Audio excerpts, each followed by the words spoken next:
Live with CDP Sports Talk, a weekly sports and entertainment podcast sponsored by Barry Cullen Chevrolet.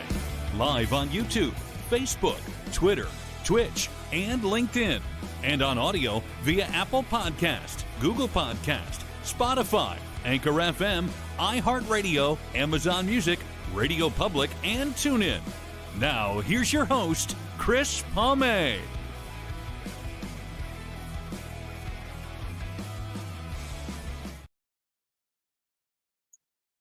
Good morning, everybody. Welcome to Season 9, Episode 42, overall 482 of Live with CDP Sports and Entertainment Talk Show, brought to you by Barry Cullen Chevrolet Dealership at 905 Woodlawn Road West in the Guelph Auto Mall. Check out barrycullen.com for the newest selection of new and pre-owned GM vehicles, along with their great selection of all-electric vehicles and Cadillac products as well. You can call the dealership at 519-824-0210. Tell them Chris Palme sent you, or you can email the dealership at info@barrycullen.com. Barry Cullen Chevrolet Dealership has been family operated and run in Guelph since 1969, and they've been a proud sponsor of Live with CDP Sports and Entertainment Talk Show since 2022. Live with CDP Sports and Entertainment Talk Show is also brought to you by Wellington Brewery at 950 Woodlawn Road West here in Guelph, Ontario. Check out their website, wellingtonbrewery.ca. Try a Wellion, and please remember to drink responsibly. Wellington Brewery is celebrating their 40th year as a local craft brewery here in Guelph and the oldest one in Canada. I hope everyone's doing well on this Saturday, January 18th, 2025. Good morning to everybody, and I'm excited to have my guest on today. I believe this is his fourth or fifth appearance on Live with CDP Sports and Entertainment Talk Show. He's a friend of mine. He's also a Philadelphia Wings reporter, and he's with Stream Punk Entertainment, the same show that I'm with now as well. Shout out to Scott Churchton this morning, and we're going to bring on Pat Bernard, and we're going to talk Philadelphia Wings, Buffalo Bandits lacrosse action today at the KeyBank Center in Buffalo, and we're going to preview the Rams-Eagles divisional round playoff game tomorrow at the Link at 3 o'clock. We're going to bring on Pat Bernard from Stream Punk Entertainment. Hey, Pat, good morning. How are you? Good morning, Chris. How are you, buddy? I'm doing well, and I'm getting pumped. We've got 4 playoff games this weekend, and then we've got lots of National Lacrosse League action, especially tonight with the Philadelphia Wings, 4-1, taking on the Buffalo Bandits, 4-0 in an early action matchup for the number 1 seed in the NLL. Yeah, a huge tall order for your Philadelphia Wings. Complete different team from what they were last year. Super exciting to watch. This team has multiple scoring options with their starting 5: Holden Catoni, Mitch Jones, Joe Russell-Terrence. The list goes on. Rookie out of Duke, first overall draft pick, Brandon O'Neill. Like, they can light the lamp from wherever. I mean, whether it's from distance, creating their own shot, going to pick and roll if you want to use basketball terms. I mean, they make good cuts to the net. I mean, they are dangerous this year.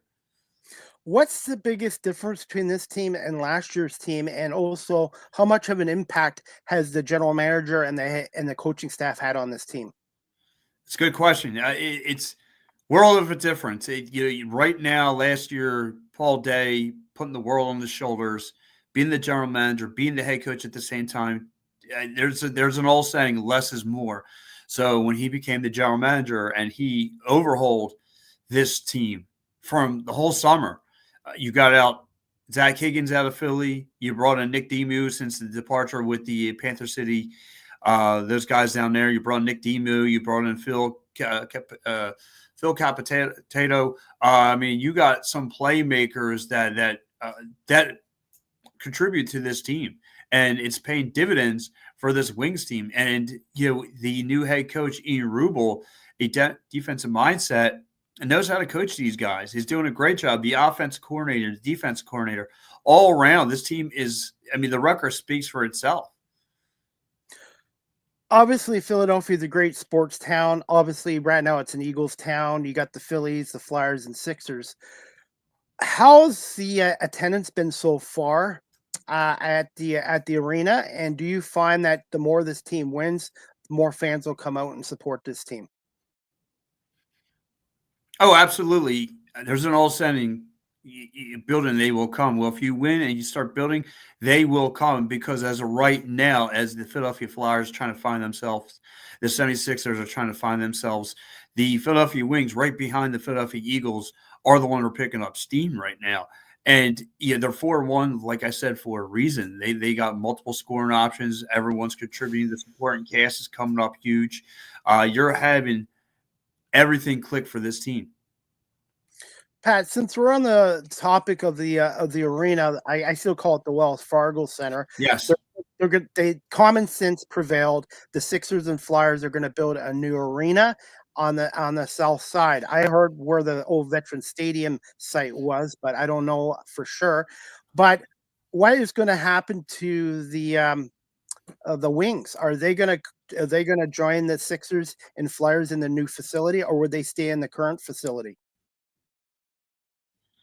No, I believe that within the next, whenever they make this building, they'll all be under one roof again. It's funny because there was the 76ers, the Philadelphia mayor was pushing the 76ers to go right in the heart of Center City for their new arena, and they got approved. And then the 76ers said, not so fast. There's a better deal.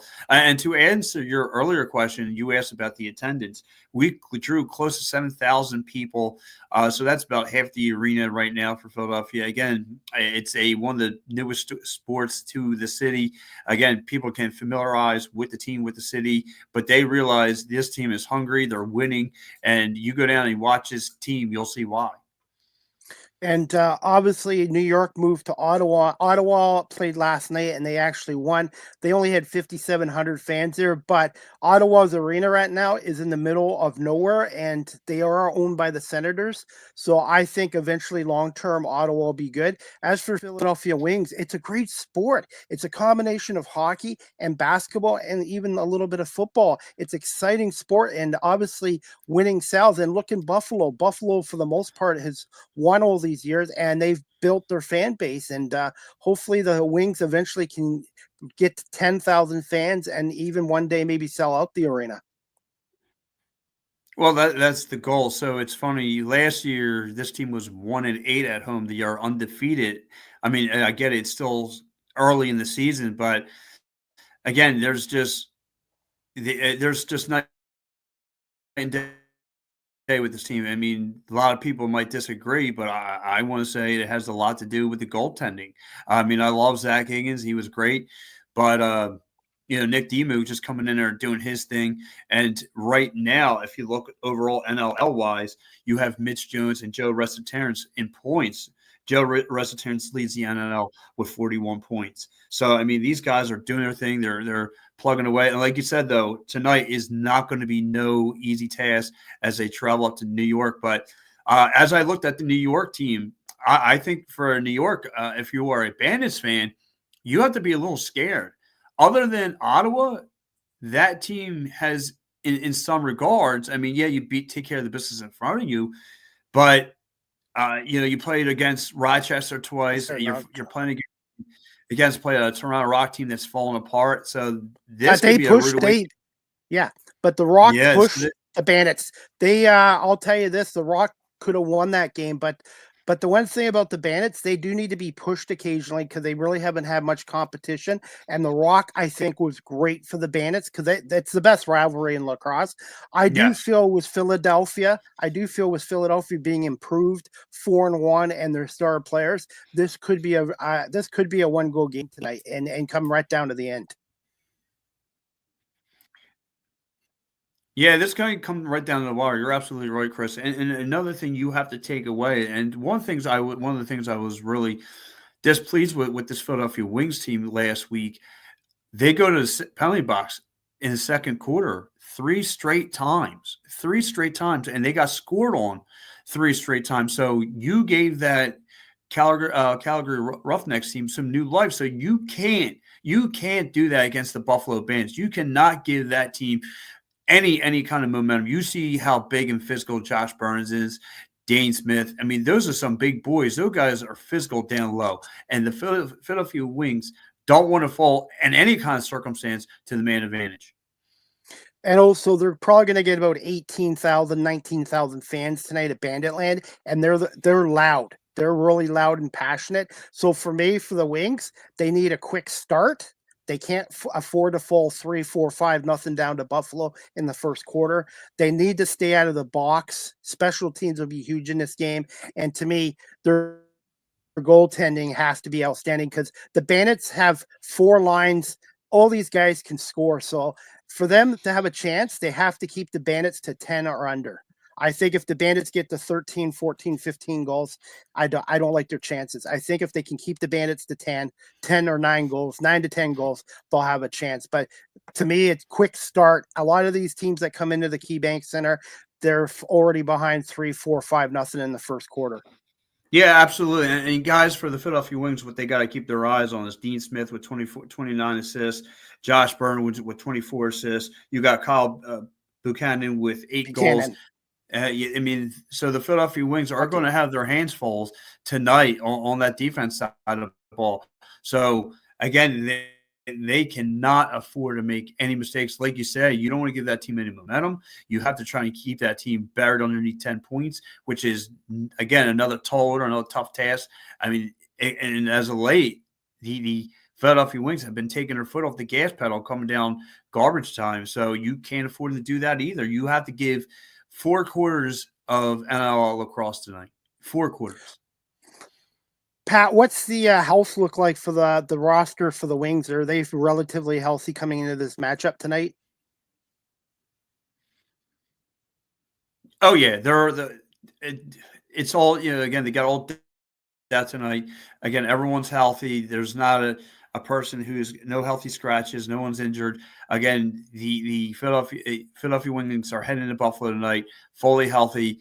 Buffalo Bandits tonight will have their hands full on defense, trying to contain that offense. And like I said earlier, they have multiple scoring options. Phil Caputo, he comes in there once in a while. He'll come in there with role players. Phil Caputo, Sam Leclerc, those guys contributing. But like I said, the scoring runs through Mitch Jones, Joe Russell-Terrence with the assist. Holden Catoli leads the team 14 goals. You have Brandon O'Neill, who has 11 goals and 13 assists. I mean, that kid, you want to keep your eyes on, Chris. Watch out for Brandon O'Neill. I mean, he hits spin moves. He creates his own shot. He reads the defense first before he makes a play. I mean, this kid, he is everything that the Philadelphia Wings signed up for. Who are a couple other Wings players that we should keep an eye out for here tonight at the KeyBank Center in Buffalo? I just mentioned Brandon O'Neill. You have, again, Mitch Jones, who can do anything he chooses. He can take the ball down low. He can shoot from outside. He can create his own shot. One thing the Philadelphia Wings love to do is do the pick and roll, get somebody, trying to create any kind of window of scoring opportunities, and they like to whip that thing. They like to shoot wrist rockers out. So you got guys like him, Joe Russell-Terrence, who has a great vision on the floor, finds the guys open. If not, he's going to, again, shoot. And then you got Holden Catoli, who's become a little bit, again, a scoring option first. If not, he'll find somebody open. And some of the he made this one ridiculous pass last week behind his shoulder with 2 defenders on him to right to Mitch Jones, and Mitch Jones found the back of the net. So there's, like I said, the Buffalo Bandits on defense, their eyes are going to have to be like a night owl. Their head's going to be swerving left and right on all around. Well, other than the Toronto game, they've been holding their opponents to between 6 and 7 goals, and part of that is because of their defensive play, and also Matt Vince. Matt Vince is basically like the Tom Brady of the National Lacrosse League. He might be 42 years old, but this guy is just a freak in net, and they're going to need to score early on Matt Vince. So it's going to be a great matchup. And also too, Pat, I've been following this league now for 3 years, and I love it and how competitive it is. Right now, there's only 14 teams in this league, but 9 teams are 500 or above, and that shows you how competitive it is. And teams are going to be fighting for those top 4 playoff spots. And I wanted to get your thoughts on the setup with the unified standings. How do you like it? I love it, Chris. I would love for all sports to do the same thing. To be honest, like NFL is the perfect example because I hate it, right? You get this MC South team who's just say, for example, 6-9, whatever the case may be, has a horrible record, but they won their crappy division. They sneak in into compared to a team that has 11 wins or more. That team goes to the wild card and may not even make it, depending on the rest of the the NFL because of the seedings and divisional winners. So I would love for all sports be unified as one. One standing. There's only one that matters. I love it. I think it's great. I think it's smart. Yeah, obviously you have the West Coast and East Coast and all that. That's great fun and dandy. But when it comes playoff time, there should only be one. And what I love about the National Lacrosse League, it kind of reminds me of the CFL here in Canada. 18 game schedule, every game means something. And the fact is, it is a fan friendly league, especially with the players and media and the fans. And I really feel this sport is growing. And I think eventually in the next maybe 5-10 years, you're going to see at least another 5-10 teams. And I was talking to Brian Shanahan about this too. I love 18 games. But I'm hoping one day the National Lacrosse League can get to at least a 25 game schedule or 26 game schedule, hopefully at one point. Yeah, that's nuts. I mean, again, that's what the world should be pushing to, just friendly league and everyone just getting along, just playing the sport. So, and that's why, again, I'm with you. I've been following this team for 3 years myself. And I remember I went down as a fan and I said, oh my gosh, what have I been missing this entire ride? Yeah. I haven't watched a lick of lacrosse in 34 years. Why have I not watched any of this? Like you said, and I use the same analogy to a buddy of mine who covers his team. Her name is Natalie Eganoff. And I said, Natalie, it's the same thing. It's basketball, hockey, and football all rolling into one. I said, you'll love it. I said this. Yep. And she's down there every game covering it. So but yeah, it's must watch TV. Tonight is, like I said, a tall order for both teams. So if Philadelphia Wings or Buffalo fans who have yet to check out the sport, tonight should be a slugfest. The game will probably be on ESPN Plus in the States. I know in Buffalo they have it on the CW20 network and 1520 The Bet in Buffalo. How has the media coverage of the Philadelphia Wings been like on TV and on radio, if it's on radio? No, it's not on radio. It's just on YouTube TV. We get the chance to go down there, ask the questions, all that stuff. So, but again, that it's generally there's a handful of people that are down there that covers it and gets their questions in. So yeah, it's been decent though. The crowd has been nice. And I see the National Lacrosse League's website is now doing live streaming games as well. And I know with the Bandits, they have both radio and TV coverage. So maybe one day the Wings can have radio coverage as well. It's great to listen to lacrosse, even on the radio as well. Yeah, absolutely. And it's like I said, if anyone hasn't yet to check it out, man, and tonight here in Philly, probably I think it's going to be ESPN Plus, or here in Philly is CW57. Check it out. Check it out. This is a tall order for both teams, and yeah, it's awesome to watch, learn, and all that stuff. I had an opportunity 2-3 years ago to go cover the Rochester Nighthawks, and even still, YouTube. I was on their YouTube channel. I had a great time. I had a blast interviewing their team. It was amazing. And I wanted to mention the TSN. TSN does a game of the week here in Canada, and they do a great job. And one of my friends, he's a color analyst, Pat Gregor for TSN and the Halifax Thunderbirds. Pat and John Gerkler, the Buffalo Bandits radio guy, they were on my show a couple years ago, and they introduced me to box lacrosse. And thanks to Pat Gregor and John Gerkler, the longtime voice of the Buffalo Bandits, I'm hooked on it. And this league has been really great with my media opportunities. I didn't go to school for broadcasting journalism, so I'm doing it through the Bandits and obviously the Bisons and the Toronto Argonauts. And this league has just been so great to deal with. And I'm really looking forward to tonight's matchup, and hopefully the TV ratings are great. Unfortunately, it's going against the National Football League, but I guarantee you, Pat, if you watch the game tonight, you're going to see a big crowd at the KeyBank Center. They have one of the loyalest fan bases in sports. Listen, if anything, I'm going to be channel surfing tonight between NFL playoffs, 76ers basketball, and the Philadelphia Wings and Buffalo Bandits game. So my head's going to be like an owl, swerving all over the place. I have to ask you this too, Pat. How good of a player is Joe Reseteris, the native of Hamburg, New York, which is like 10 minutes from Buffalo? He's great. He is great. He's I want to say he is the face of the franchise. I know like a lot of people love themselves some Mitch Jones. He's up there as well. But those two are like a partner in crime. They know where each other's at on the field, on the floor. They can sense one another. He's a great, great leader. Of course, he's been around for quite some time, close to 20 plus years. He again 41 assists. I mean, he's really, really a tremendous, tremendous piece for this offense. What's his biggest strengths, and just quick thoughts on Mitch Jones?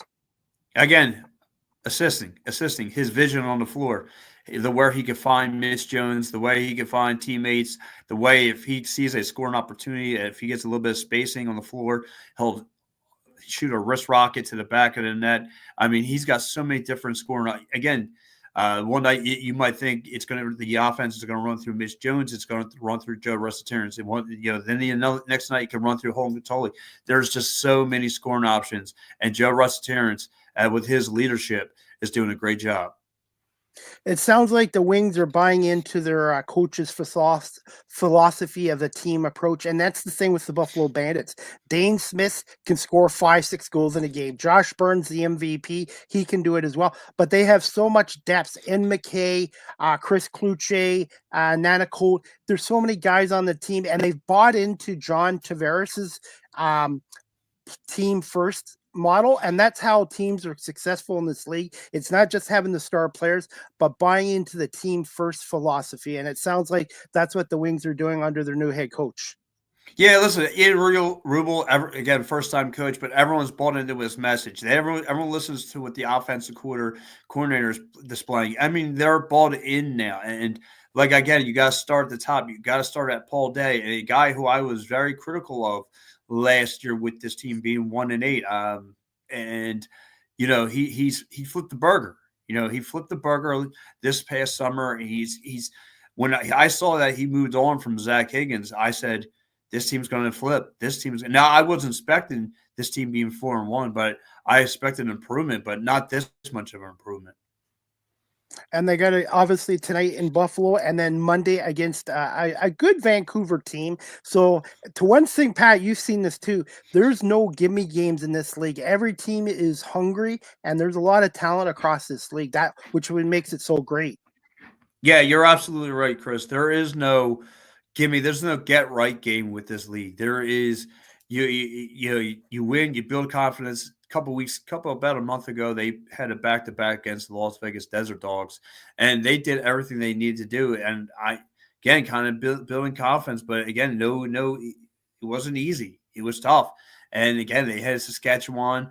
They took that team down to the wire and so forth. So, again, this is a great time to be part of this, watching this franchise. I know the Toronto Rock are 0-5. The first 2 games, they were awful and they deserved to lose. But the last 3 games, they've lost by 1 goal. I really don't think people should count the Toronto Rock out yet. I think they're too good of a team, and I can see them going on a roll. But they have to play Saskatchewan tonight here in Mississauga, and the Rock absolutely now have to start winning games if they have a chance. I'm a believer in them, but you don't want to go 0-5 in this league and then try to get into the playoffs. So for me, the Rock, if they have any chance of a playoff push, it starts tonight with Saskatchewan. And like I said, this league is just so competitive every night. Yeah, you're absolutely right. I mean, it's funny because doing shows with all across all the time and listen to those guys, Gary Group, Muffler Mike and Sean Slot, Yep. doing a show with those guys and listen to those guys talk. It's amazing how the Toronto Rock have fall from earth. Like, this was a competitive playoff team. They had one of the best records in the league last year, and they haven't yet to get themselves off the canvas. And I still think they will, but they're going to have to play an improved Saskatchewan team. Hey, Pat, do you feel this 24-25 Wings team can contend for one of the top 4 spots in the NLL? Well, tonight's going to be the eye test for me. Tonight will tell me whether they're a playoff team, whether they are a championship team, because you climb over this hill tonight. Yeah, we're looking at a championship run.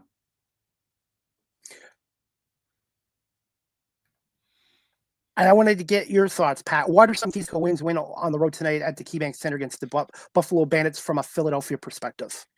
It's going to be tough because, and I could tell you, and tell them blue in the face to tell you about this Philadelphia Wings offense, how they got multiple scoring options and all this stuff. So does the Buffalo Bandits. I mean, they're a high-powered offensive team. They're physical. They're down low, like I mentioned earlier. Josh Burns, who's big and tall and physical, he can bully his way down low. Dean Smith can bully his way down low. I mean, so it's going to have to come down to defense tonight. What defense could come out tall tonight? And what defense can make the least amount of mistakes on power plays? Because I love the Philadelphia Wings, who won 4 for 4 on power plays last week. But like I said, when they went to the sin bin a lot last week, that scratches your nose a little bit. I feel this could be a physical game tonight between these two teams, real physical. Yeah, and it's going to come down to goaltending tonight. So, again, the Philadelphia Wings are going to have to bring their A game. And like you said, not just that, you get a 24-hour rest before you have to host the Vancouver Warriors, and which is going to be no day at the beach either. So, it's going to be a tough 48 hours for this squad. Absolutely, and I'm looking forward to it. Pat, what kind of a score do you see tonight between the Wings and Bandits? I know like a lot of people might have a high-scoring game. I'm going to go in the realm 13-11 kind of game, Bandits. I'm going to go 12. I'm going to go 12-10 Bandits. 12-10 with an empty net goal. I really do feel it's going to be a really good game tonight, and everybody who's watching this show right now, it is on ESPN Plus, and in Buffalo, it's on CW23 and on 1520 The Bet. And in Philadelphia, they can catch it on ESPN Plus and CW 57. Did you say another team? Absolutely. All right. Well, Pat, we're going to wrap up our show and talk Eagles and Rams. There you go. Eagles and Rams have met 3 times in the playoffs. The last time was January 27th, 2002 in the NFC Championship game, which the St. Louis Rams beat the Eagles 29-24. And then they met in 1989 in a wild card at Veterans Stadium, and 1949. So 49, 89, and 2002. The Eagles are lifetime 24-20-1 against the Rams, and the Eagles did beat them 37-20 this past November at SoFi Stadium.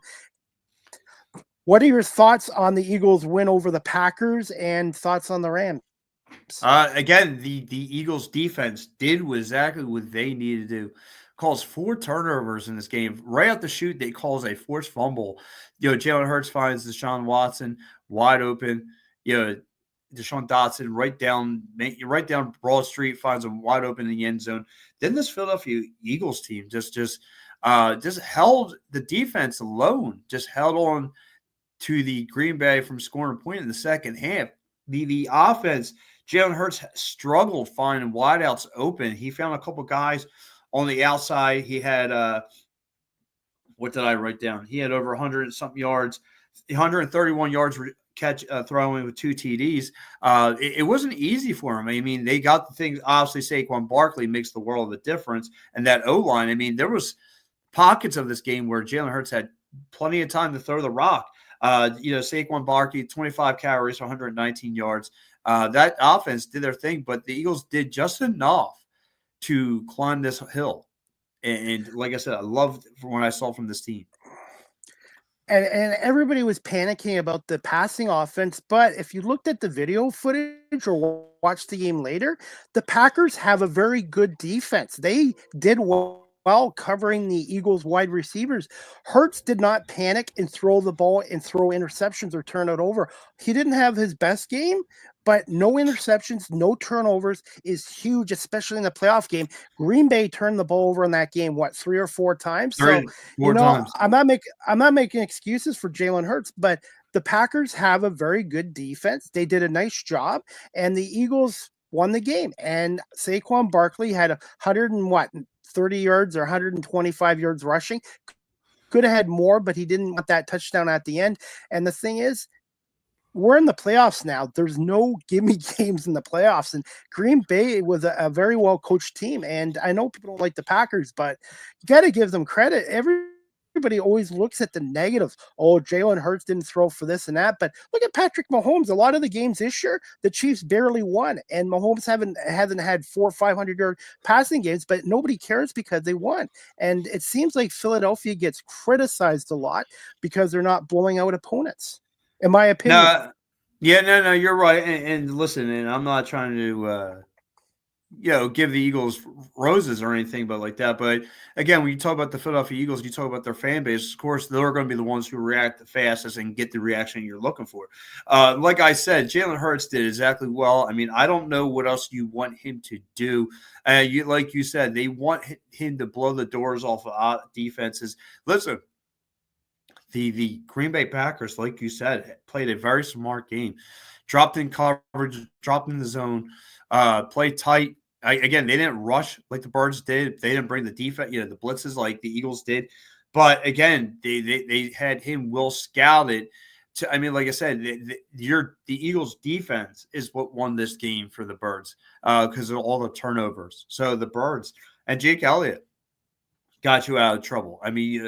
So, to me, this was a defensive game for the Birds against forcing 4 turnovers. The Green Bay Packers did what they had to do. Jordan Love had 212 yards throwing, 3 picks. He got it was a tough day for that young man. But look, that team is built for the future. And one thing you and I can agree on, that team has yet to miss a beat when they find quarterbacks. Brett Favre, Aaron Rodgers, now Jordan Love. That is a house of good quarterbacks. I want to also bring this up too. When you play a team multiple times in a season, especially in the playoffs, they have highlights and footage as well. The Packers already played the Eagles opening week in Brazil. The Rams and Eagles met in November. So I find it's difficult to play another team for a second time, especially in a playoff game. Yeah, you're right. It's not easy. Again, the Green Bay Packers kind of know your identity, know what you're going to throw at them. They're going to try and capitalize. Like I said, all the credit to me goes right to the defense. Not just having the 4 turnovers, but again, holding this team down.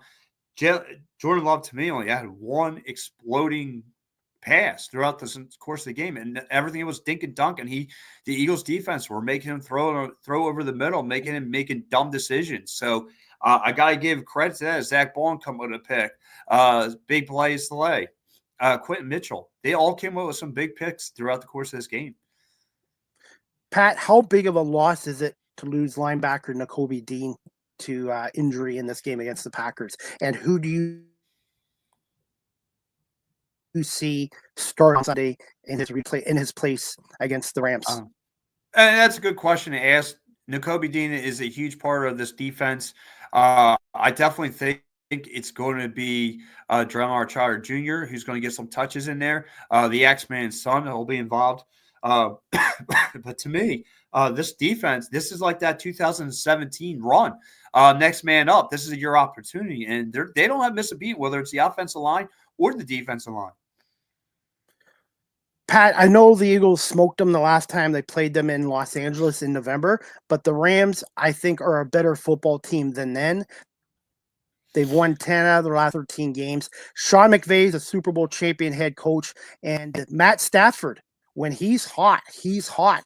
And I just think the Rams present challenges, and I think it could come down to the Eagles secondary against those Rams receivers. If Stafford can't get those receivers open or for big plays, and the Philly secondary can shut them down, I still think the Eagles will win this game, but I think the key matchup, besides the offensive line and defense line, is going to be that Eagles secondary against the Rams receiving core. What's your thoughts? No, you're right. I mean, listen, Matt Stafford has multiple weapons on that, with the wideouts. He's got so many guys. He's got, Higbee. He's got the tight end Higbee. He's got Puka. I mean, they got so many weapons. Karen Williams, who ran for 16 yards 16 carries for 76 yards. Matt Stafford had 19 throws for 209 yards or 2 TDs. I mean, look, Cooper Rush. I mean, he's got multiple weapons that they could stretch the field and do some damage. But again, and they blew the doors off of the Vikings 27-9. But again, even though they've met before, you got to try and contain that Vic Fangio defense. It's not easy.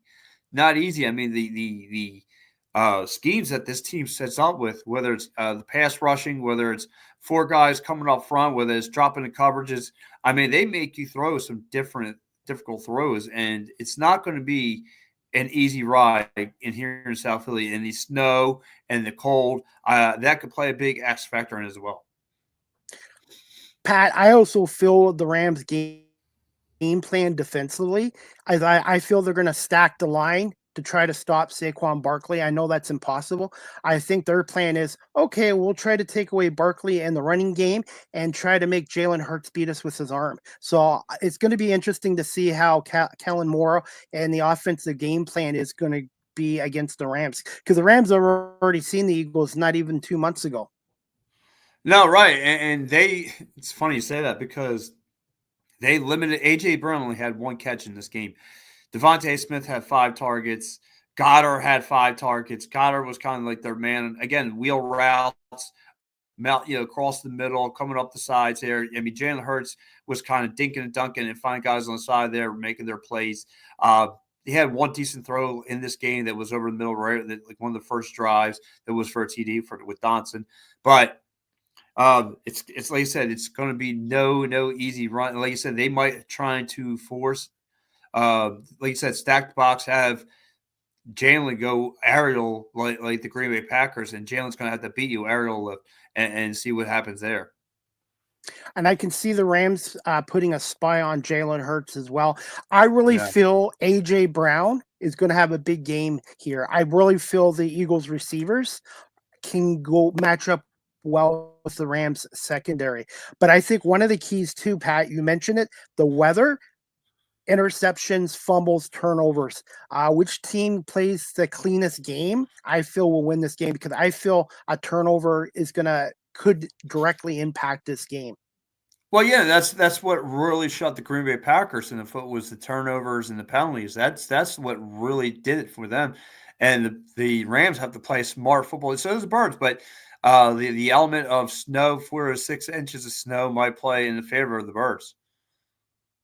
Hey, what are your thoughts on Jake Elliott? I know Jake's not had his best year. He's only 1 for 7 out of 50-plus yard kicks. I know he had a number of kicks against the Packers. He did miss an extra point. Do you feel confident as an Eagles fan that Jake Elliott, when called upon tomorrow, can get the job done? And that's going to be that might be the X factor if the game comes down to the wire and you're relying on Jake Elliott to hit an upright one. It's scary. I don't know if this guy's at the tail end of his career already, and he's not making the kicks like he was for several years. Yeah, it's scary, and that's a good point there, Chris. I don't know. I don't know if he could get the job done. What's the Eagles injury report look like? Obviously, Nakobe Dean's out. Is Covey going to be back for special teams? Brenton Covey, I believe. But Brent Covey should be out. But again, he's been in and out through the whole entire season. The big takeaway is losing Nakobe Dean with his knee injury.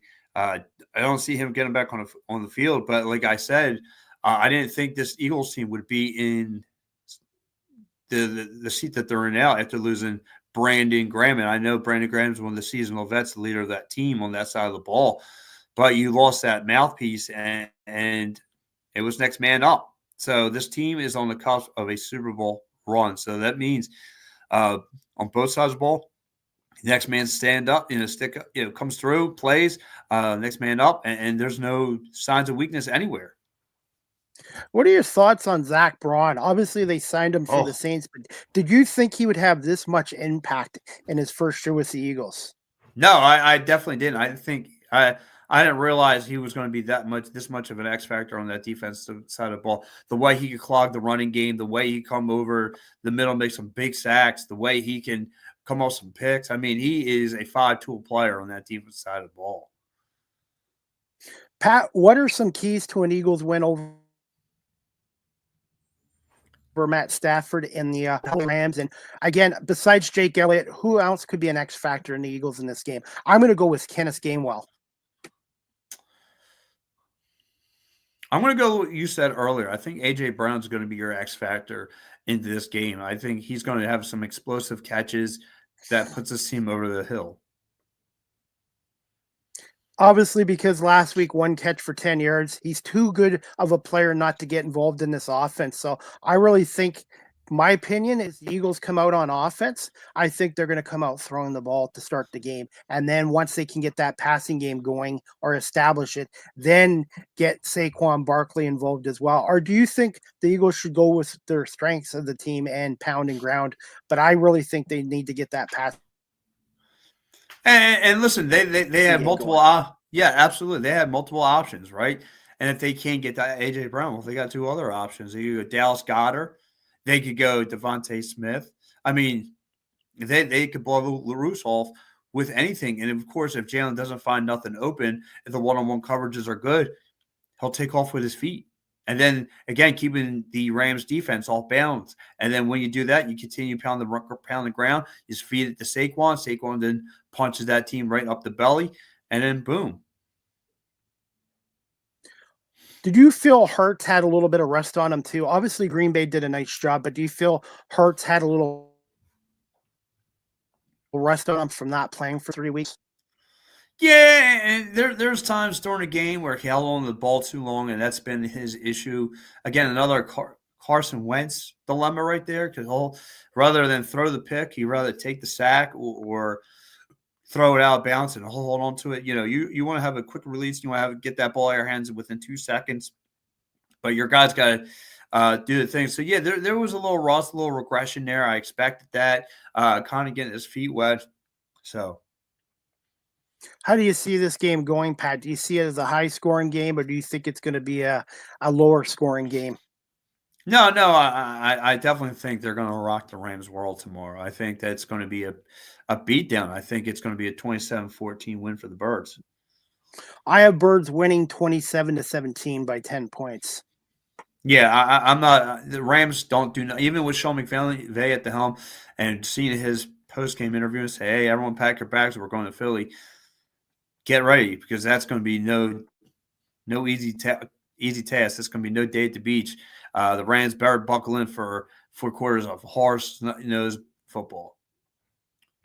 Got to ask you this before we wrap this up, Pat. What are your thoughts on Howard being replaced on the Eagles broadcast as a sideline reporter? Great. I think it's awesome. Couldn't happen to a better guy. He did, he does things on his own. Kind of getting to know him a little bit, kind of getting to meet him a little bit. He has a little bit of an attitude to him. So, yeah, and again, I've heard a couple people too who are in the media world who do this for a living said he thinks he's up here, and it finally came back on him. Now, Devin Gevins, who does it, and she's with 94 WIP. Great person. I got to meet her a few times covering the Wings. Cool, great person, and she'll do a phenomenal job. And as much as I like watching the game on TV, there's nothing better than turning the volume off and listening to Merle Reese and Mike Quick. And I'm hoping Merle Reese is around another 10 years, because when you hear his voice, you hear his passion and love for the Philadelphia Eagles. And I just think the fans need to enjoy him and Mike Quick as much as possible. I like Mike too. He wants the Eagles to win, but Mike as an analyst also is professional and gives the other team their dues as well. And I think that's one of his strengths as an analyst too. Yeah, I mean, absolutely. I love those guys. Again, it's part of the reason why I want to get in this business because I want to be a voice that people recognize no matter where. And they recognize me for talking Philly sports. But as a broadcaster, he sets the tone this down. And of course, you had him, the late great Harry Callis. You have Jim Jackson, who does the Flyers games. You have multiple Tom people. McCarthy. Tom McCarthy. You have Mark Zumoff, who did a phenomenal job for 20 plus years for the Sixers. Has some memorable quotes. I mean, there's some people that came through here did a great job with broadcasting. And my man Tom Kelly checked into the program. What's up, buddy? That's my man right there. Obviously. That's hey Tom, thank you for watching. Hey, the last Tom Kelly I knew was the manager of the Minnesota Twins, but hey, got to get your thoughts. We've talked to Eagles and Rams. Just quick thoughts on Houston and Kansas City, Washington and Detroit, and Buffalo and Baltimore, and also Detroit and Philadelphia. I've got family in Detroit. I've been to Detroit many times, and same with Philly. Philly might be a little bigger population wise than Detroit, but there's so much passion and love of their teams in Detroit and Philadelphia. And I'm really fingers crossed, no disrespect to the Commanders and Rams. I really want to see an Eagles Lions NFC Championship game, and that's something I'd be willing to drive down to Detroit for. And get your thoughts on the other games, Pat, before we wrap this up. Yeah, absolutely. Of course, I don't think there's going to be an upset today. I think the Chiefs handle business against the Texans, and as much as I like, I'm with you. I want to see the heavyweight battle between the Detroit Lions and Philadelphia Eagles. I think not just the fan bases, but listen, the Detroit Lions have been the number one team through the whole course of the year, and it seemed like the Eagles were getting more chatter. So, to the Lions, that's got to be a little bit disrespect. But I mean, regardless, I want to see two heavyweights, true heavyweights go out. I don't want to see an upset from the Commanders. I don't want to see that team. I can't stand the Commanders. They got one little lucky win last time because they took advantage. They took advantage of a banged up Jalen Hurts that wasn't on the field. So, no, I hope the Lions take care of business today. I have Kansas City over Houston. I think Houston's going to give them a fight, but Kansas City being at Arrowhead, Andy Reid, they want to do the three-peat. I think they're going to be too much for Houston. Detroit, Washington, my heart says Washington in an upset, but my brain says the Lions will win this game. But the Lions, for them to beat the Commanders, need to jump on them right away and don't take your foot off the gas pedal. You know what? Because I'm not making excuses for the Eagles. I know Hurts left that game, but they were up 14-0 in the game, and I found they kind of took their foot off the gas pedal. And red zone offense is going to be huge because the Eagles had 5 turnovers against Washington in that game on the road, and all they did was kick field goals. So if the Detroit Lions, when they get that ball in the red zone and they can put touchdowns up, and they're going to have David Montgomery back along with Jahmyr Gibbs, I think they're going to be able to run on Washington, and I really do feel the Lions are the better team, but Washington seems to be the Cinderella story of the playoffs. Yeah, it's funny you said that because if any upset game, they're it for me. I think they're your upset who can squeak by, but I just Dan Campbell just being a coach that everybody wants to play it for. I just can't. Yeah, you hear that man give like a pregame or postgame speech, and you're ready to run through a wall for this guy. So I can't see that team laying down today. I think they win. Part of me, half of me feels like it's an upset for the Commanders. Part of me feels like the Lions are going to rip their hearts out of their chest. And finally, Ravens, Bills from cold, I think about 8-degree Buffalo, and they're expecting a number of snow. It's on the Ravens Bills matchup at 6:30 on CBS. Ooh. I'm going to go Buffalo just because of the element. I'm going to go with the Ravens, and I think an X factor for the Ravens, not Derrick Henry or Lamar Jackson. Their kicker has been maligned all year. He's a Hall of Fame kicker, but he's had his worst year. Justin Tucker. I feel Yeah. this game is going to come down to a field goal. I really thought it was going to be a high scoring game, but looking at the weather conditions, snow and the cold weather, and that, I think it's not going to be a high scoring game. I think the Ravens are going to pull it out by 3 points on the Justin Tucker field goal. Buffalo's kicker, Tyler Bass, has got probably the strongest league in the NFL, but he's been inaccurate at times as well. So some of these games could come down to a kicker, and I think it's a toss up between the Bills and Ravens. My question for you, Pat, whoever wins the Ravens Bills game, are they going to have anything left in the gas tank if they have to play the Chiefs at Arrowhead? Yes. I think that even though they battled each other down to the wire today, I think whoever walks out beats Kansas City because their minds is already going to be in that dogfight mentality. So they'll be ready in that mindset of having a dogfight with Kansas City. I don't know if Kansas City is ready for that. Finally, Pat, where can my audience follow you on social media? The best way to contact you and your next show? And are you doing a pre or post game Eagles show tomorrow night on Stream Punk Entertainment? No, matter of fact, your audience can catch me right here today after the Flyers game. I will be doing a Flyers post-game, Flyers and New Jersey Devils post-game show. Then a little later on tonight, I'll be back right here for Stream Punk Entertainment for Philadelphia 76ers and Indiana Pacers post-game show. So, and of course, guys, if you're not, if you're from the Philly area and you want to hang out with me, you can hang out with me Monday at 5:00 down at the Wells Fargo Center. And I will be covering the Philadelphia Wings and Vancouver Warriors game. So if you have nothing to do Monday, you're off for the holiday, Martin Luther King Day, come hang out with me. I'll be around the building. And Pat, I want to say thank you so much for coming on here today. And hopefully we can have you back on again, maybe for the NFC Championship game. Fingers crossed, but you never know. Hey, the Rams and Commanders might have other plans. So, but all these games I think are going to be great. I don't think there's going to be any blowout games. And it's just a great sports weekend, Pat, between the NFL and the National Lacrosse League. And before I go, when you do the Warrior or the Wings Warriors game Monday, what time do you get down to the arena normally? So we're scheduled to be there 2 hours prior.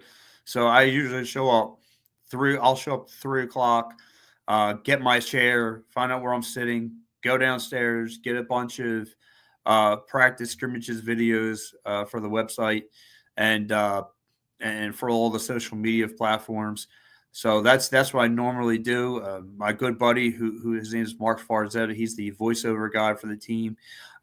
Quick plug to him. I'll usually hang out with him, talk life, general. But yes, and then I get in my press, and I'm ready to rock and roll. Got my laptop. I'm ready to start pumping my article. All right. Well, hey, Pat, I want to say thank you so much for giving us over 50 minutes of your time today. Oh, absolutely. Continued success and enjoy the Wings Bandits game tonight and the NFL games. And now, if you want to give love, Chris, I mean, I'm surprised you didn't give the guy behind me some love. Eric Lindros, yeah, number 88. Yeah. I see it. Yes. My childhood idol hero right there. My fair fly all done. And my team crushed your team back in the 97 Stanley Cup Finals. Philly was actually the favorites that year, and Detroit for many years was the favorites, and they flipped the switch on them. But hey, he's a Hall of Fame player, and when you think of Philadelphia Flyers hockey, you think of Bobby Clark, you think of Mark Howe, you think of Eric Lindros, and maybe one day we'll see a Red Wings Flyers actually conference final. They can't ever play in the Cup again, but hopefully one day we'll see a Flyers Red Wings playoff matchup in the future. Chris, what is wrong with you? You had to remind me of the 0-2 loss to the Eagles and Rams because Kurt Warner beat the breaks off of us that year. Now you're reminding me of 1997 when I was in the 5th grade, walk around with my Flyers tight sweatpants, walk around all flyered up, and guess what happened? I start to wet them because the Detroit Red Wings, again, what did Eric Lindros say? As good as we weren't ready for anything like that. So thanks for reminding me my childhood life pain of elementary school when I walked around with tight sweatpants on with Philadelphia Flyers. I wound up wetting them because of the turnout. Hey, just like my Detroit Tigers, they haven't won a World Series since '84. It's been 41 years.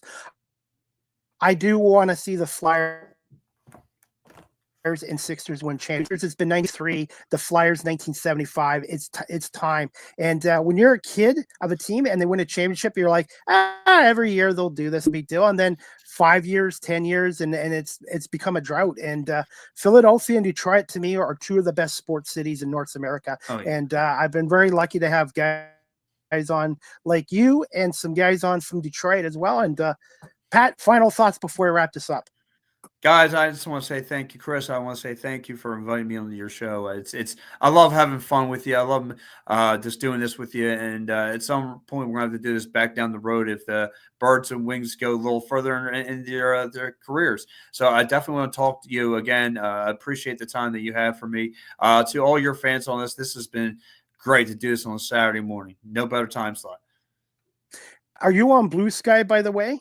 Are you on Blue Sky yet? No. It's sort of like Twitter. No, you haven't joined Blue Sky yet. Okay. Not yet.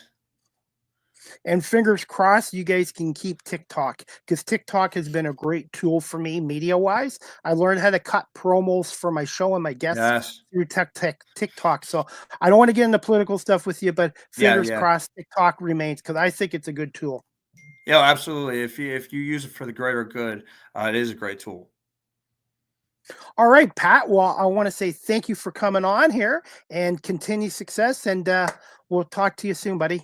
Go Birds. All right, bud. Go Birds. Thanks, Pat.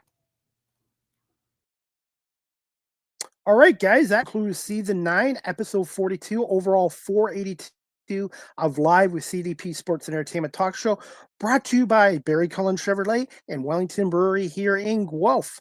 Before we wrap up the show, guys, I'm going to show you a little video clip, and this is courtesy of Sports Illustrated. And Albert Breer is going to preview the Rams-Eagles divisional round playoff matchup, courtesy of Sports Illustrated YouTube channel. I think there's upset potential here. The Rams playing the Eagles. The Rams played their best game of the year, looked awesome on Monday night against the Vikings. I think you saw a team that really benefited from the rest that they got in Week 18. I was critical of them. A lot of other people critical of them. I thought they should have gone after the 3 seed. I thought the draw would be easier. They responded by stuffing the Vikings in a locker in the wild card round with a team that looked fresh and looked ready to roll. And so, I think for the Rams, the biggest thing is going to be winning the battle up front on defense. And what are they able to do against a powerful, complete Eagles offensive line? Are they going to be able to put the game in Jalen Hurts' hands? And what I mean by that is, are they going to get him in long yardage? Are they going to be able to win in the first quarter and get the Eagles playing from behind? Are they going to make it a drop back game for Jalen Hurts? I think that's the road. That's the path. So that means, guys up front like Kobe Turner, like Braden Fisk, like Jared Verse, like Byron Young, like Bobby Brown. I like those guys up front are going to be such a massive piece to whether or not they're able to get it done.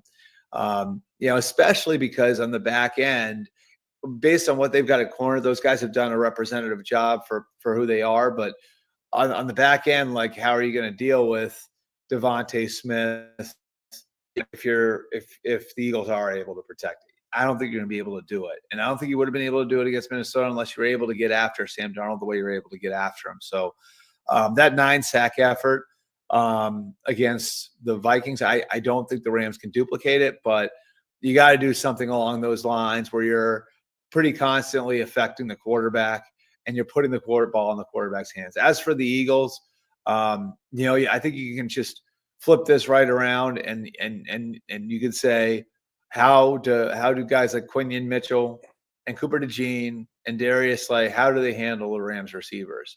And can they make this the sort of game where Vic Fangio can really do what he needs to do to stop the run and do what he needs to do to slow down Kyron Williams, who's really the end of that offense. So, I think the the Eagles have a real shot to do it with what they've got on the defensive side of the ball.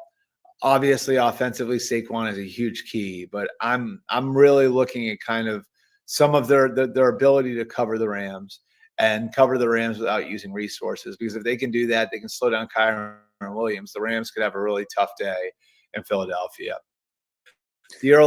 That was courtesy of Sports Illustrated YouTube channel. That was Albert Breer talking Eagles Rams. I think the Eagles are going to win this game 27-17. Even 27-20. I think it'll be 10 points or less. Weather is going to be a factor. They're expecting 3 to 5 inches of snow in Philadelphia, and game time kickoff temperature about 26 degrees. So this weekend, I've got Kansas City winning. I'm going with Washington in an upset. And then Sunday, I'm going with the Eagles and Baltimore to win. So I hope everybody enjoys those games. And also, before we wrap up this show, guys, Buffalo Bandits, Philadelphia Wings, 7:30, KeyBank Center tonight. You can get tickets at bandits.com or watch the game live streamed through NLL.com. The game will be on the CW23 network and 1520 Bet in Buffalo, I believe. And I'm not sure if it's on ESPN2, but Wings, Bandits tonight, 7:30. Wings come into this game 4-1. The back-to-back National Lacrosse League champion Buffalo Bandits are 4-0. So the two top teams early on in the season play tonight at 7:30 at the KeyBank Center. Check out the Bandits website, bandits.com or the NLL.com. I've got some other news, guys. The next Small Talk podcast, season 3, episode 1, with co-host Marlene Sharp and myself, Chris Pame. Tuesday, January 21st at 8 p.m. Eastern, 5 on the West Coast, with special guest Anika Jaimio, a writer, director, producer, story consultant. She's out of LA. Marlene and Anika are both in the LA area, so they're going to come on and talk about the fires and the devastation out there. And Anika is also a writer, a director, a producer, and a story consultant. So please check out season 3, episode 1 of the Small Talk podcast this Tuesday, January 21st at 8 p.m. Eastern, 5 on the West Coast. Marlene Sharp and myself with her special guest, Anika Jaimio. And it's gonna be an interesting show. And for those that are watching this right now and they want to help out with the disaster relief out in Los Angeles with the fires, you can do it through redcross.org. Redcross.org. And my next live CDP Sports Entertainment Talk Show is going to be Thursday, January 23rd at 11:05 a.m. Eastern, with special guest Christine Lisi from ESPN Radio. Christine Lisi is a huge Buffalo Bills fan, sports fan, and longtime ESPN Radio personality. So Christine is going to come on my show and speak to us about the Bills-Ravens matchup. And then we're going to preview the AFC Championship games and the NFC Championship games as well. Wellington Brewery, established in 1985, is located at 950 Woodlawn Road West in Guelph, Ontario. Check out their website, wellingtonbrewery.ca. You can call them at 519-837-2337. Try a Wellion. Please remember to drink responsibly and make sure you take the party with our Zero Proof 24-pack. Enjoy our refreshing and non-alcohol options and save with this 24 by 355 milliliter mix pack of Sinatra sparkling hop water, Cascade sparkling hop water, the Mucho IPA, and the Palmies Anytime cider. Guaranteed fresh, full of flavor. This mix pack is perfect for any occasion. 6-pack by 355 milliliter cans each. Sinatra sparkling hopper, Cascade sparkling hop water, the Mucho non-alcoholic IPA, and the Palmies Anytime non-alcoholic cider. You can more details at wellingtonbrewery.ca or pop by Wellington Brewery at 950 Woodlawn Road West here in Guelph, Ontario, which is just across the way from my other sponsor, Barry Cullen Chevrolet Dealership at 905 Woodlawn Road West in the Guelph Auto Mall. check out barrycullen.com for the newest selection of new pre-owned GM vehicles, along with their great selection of all electric vehicles, as well as their Cadillac products as well. Speaking of Barry Cullen Chevrolet, right now it is winter season. You can save the tax on winter tires. Winter tire clearance is on at Barry Cullen Chevrolet. Now's the time to save on winter tires. Up until February 28th, you can save 13% when you purchase 4 identical in stock winter tires and ride out the rest of the winter season with a peace of mind. More details at barrycullenchevrolet.com. If you're looking to adopt, check Cambridge District Humane Society out, 1650 Dunbar Road in Cambridge, Ontario. Telephone number 519-623-7722, or visit their website, cambridgehumanesociety.org. All the animals up for adoption, their profiles are on cambridgehumanesociety.org. Live with CDP Sports and Entertainment Talk Show, again, is on live streamed on these platforms: YouTube, Facebook, Twitter, X, Twitch, LinkedIn, and now available on Instagram. You can go to my website at beacons.ai/Christy Palme. I'm also a content creator. You can check me out on TikTok at Live with CDP. And I want to say thank you to my 2,627 followers. And fingers crossed, something happens in the States where TikTok can continue. TikTok has helped me learn how to cut promos, promote myself, edit videos. TikTok has been a really good tool. So hoping for my American family and friends, a miracle will happen and TikTok will remain in the States as well. StreamYard is the official live stream provider of Live with CDP Sports and Entertainment Talk Show. If you're into webinars or podcasting, check out StreamYard.com. Live with CDP Sports and Entertainment Talk Show. The audio version is on these platforms: iHeartRadio, Amazon Music, Spotify for podcasters, Apple Podcasts, Breaker, Pocket Casts, Spotify, Castbox, LinkedIn, Pandora, Tuned In, and YouTube Music and Good Pods. Please make sure you hit subscribe and hit the subscribe and like notifications. So again, I'm now on YouTube Music and Good Pods. Check me out there as well. Finally, you guys can email Live with CDP Sports and Entertainment Talk Show at cpalme19@gmail.com. I'm also on PayPal at cpalme19@gmail.com. And if you'd like to book a personalized video message from yours truly, CDP, Chris Palme, I'm on Cameo. Check out cameo.com/Chris Palme and book your Cameo today. And that's about it, guys. I want to say thank you to my guest, Pat Bernard, a reporter with the National Lacrosse League's Philadelphia Wings, the host of his own talk show called The Pat Bernard Show. And Pat is on Stream Punk Entertainment Network, along with myself, and a special shout out to Scott Churchson as well. So please check out Pat Bernard. He's on all social media platforms, especially Stream Punk Entertainment. And if you want to know anything about the Philadelphia Wings, Pat's the guy to talk to, and he's been covering the Wings for about 3 years, the same amount of time that I've been covering the Buffalo Bandits as well. So lots of National Lacrosse League action tonight, and obviously the 4 NFL games: Houston, Kansas City at 4:30, Washington, Detroit at 8 o'clock, Sunday, Rams and Philly at 3, and then the last game of the weekend is Baltimore at Buffalo at 6:30, and weather can play a factor in the games in Buffalo and Philadelphia this weekend. And as for the Bandits and Wings, 7:30 tonight at the KeyBank Center as well. And that wraps it up, guys. I want to say thank you to everyone watching this live streamed and on my audio platforms. And of course, Live with CDP Sports Entertainment Talk Show is now available on the Stream Punk Entertainment Network, sponsored by Wellington Brewery and Barry Cullen Chevrolet here in Guelph. I hope everybody has a great weekend and enjoy the sports with the National Hockey League going on. You've got Red Wings, Tampa Bay tonight at 7 o'clock. Pistons take on the Phoenix Suns at Little Caesars Arena today at 4 o'clock.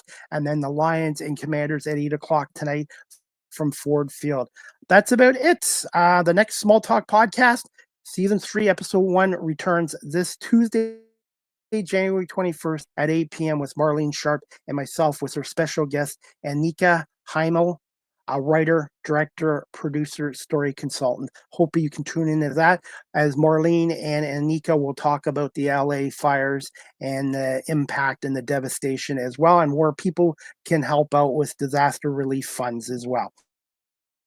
That's it.